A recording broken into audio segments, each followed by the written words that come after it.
Hi friends, happy Sunday. చూసారా, chicken పకోడీకి chicken, egg, cornflour అంటే అదే అరటి పిండి, గరం మసాలా, పసుపు అన్నీ కలిపేసి 1.5 hour నానబెట్టి ఉంచాము.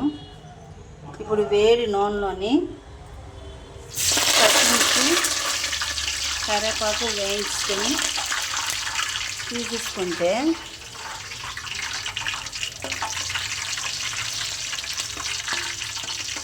ఆ స్మెల్లో ఈ ముక్కలు అయితే తేలుతాయి కదా.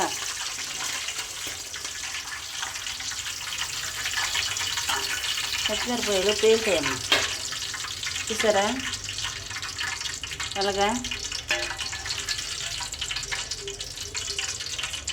మకాలు ఎత్తులు పట్టు వచ్చింది బాగా.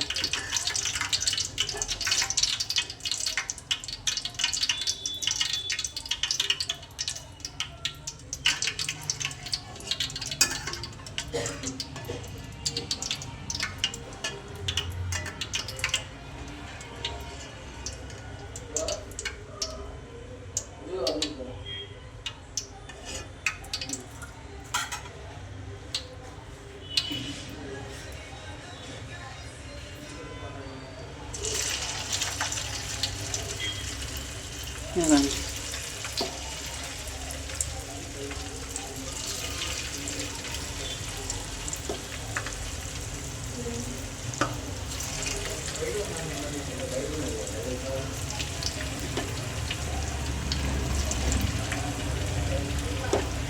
ఇలా వేసి వేయించుకుంటే చికెన్ పకోడీ టేస్టీగా రెడీ.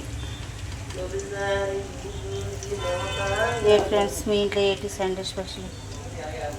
మా ఇంట్లో ఇది అది చూడండి, గోంగూర పులుసు అంటే దగ్గరగా పచ్చడిలాగా. పచ్చడి పెట్టుకుంది కాదు, ఇలా ముద్దగా చేసుకొని అన్నాన్ని కలుపుకొని తింటే చాలా టేస్టీగా ఉంటుంది. అది బాయ్ ఫ్రెండ్స్.